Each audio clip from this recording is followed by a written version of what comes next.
Ester capítulo 9.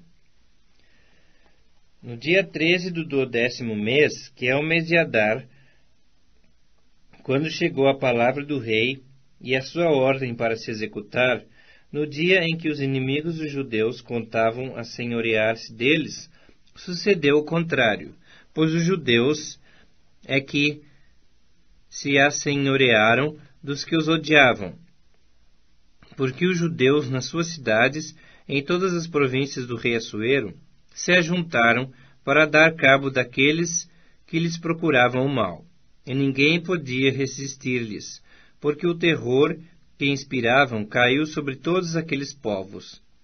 Todos os príncipes das províncias, e os sátrapas, e os governadores, e os oficiais do rei auxiliavam os judeus, porque tinha caído sobre eles o temor de Mordecai, porque Mordecai era grande na casa do rei.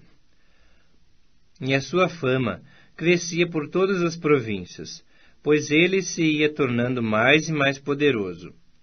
Feriram, pois, os judeus a todos os seus inimigos, a golpes de espada, com matança e destruição.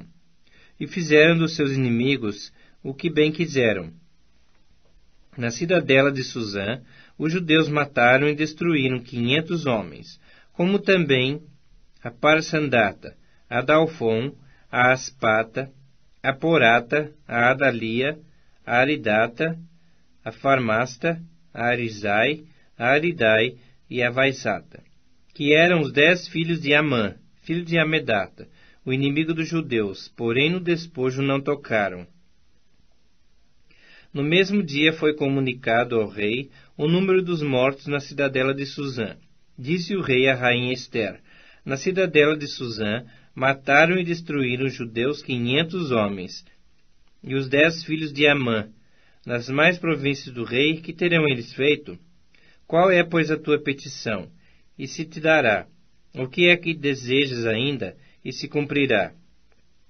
Então disse Ester: se bem parecer ao rei, conceda-se aos judeus que se acham em Suzã, que também façam amanhã, segundo o edito de hoje, e dependurem em forca os 10 filhos de Amã.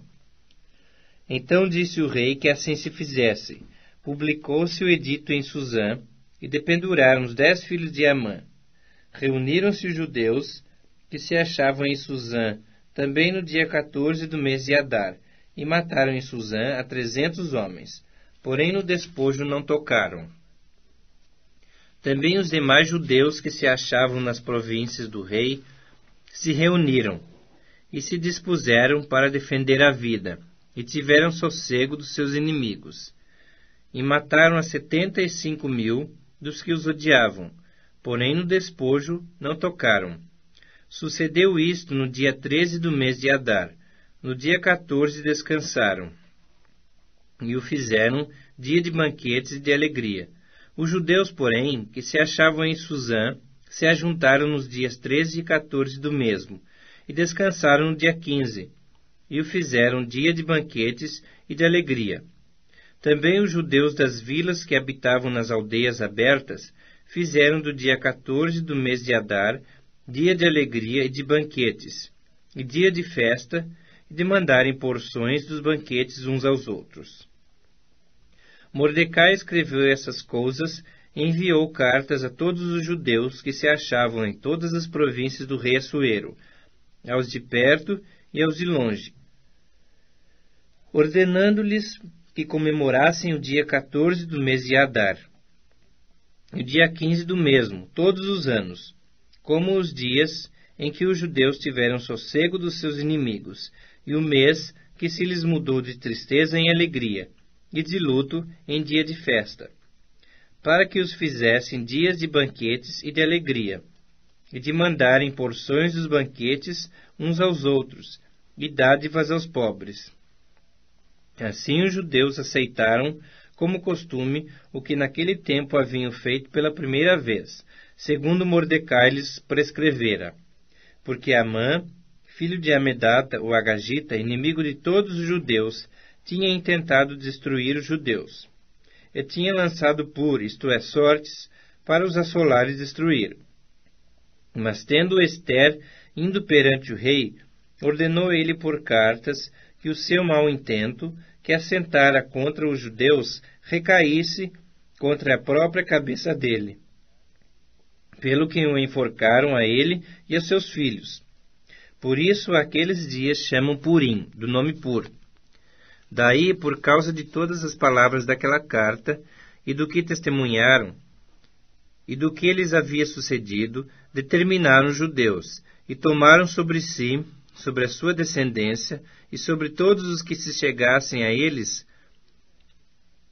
que não se deixaria de comemorar esses 2 dias, segundo o que se escrevera deles, e segundo o seu tempo marcado, todos os anos, e que esses dias seriam lembrados e comemorados geração após geração, por todas as famílias, em todas as províncias e em todas as cidades, e que esses dias de Purim jamais caducariam entre os judeus, e que a memória deles jamais se extinguiria entre os seus descendentes. Então a rainha Ester, filha de Abiail, e o judeu Mordecai escreveram com toda a autoridade, segunda vez, para confirmar a carta de Purim.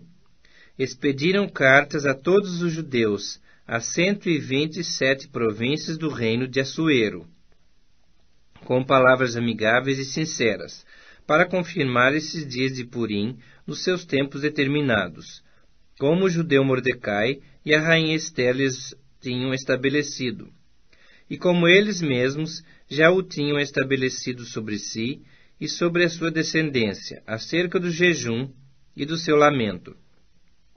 E o mandado de Ester estabeleceu estas particularidades de Purim, e se escreveu no livro.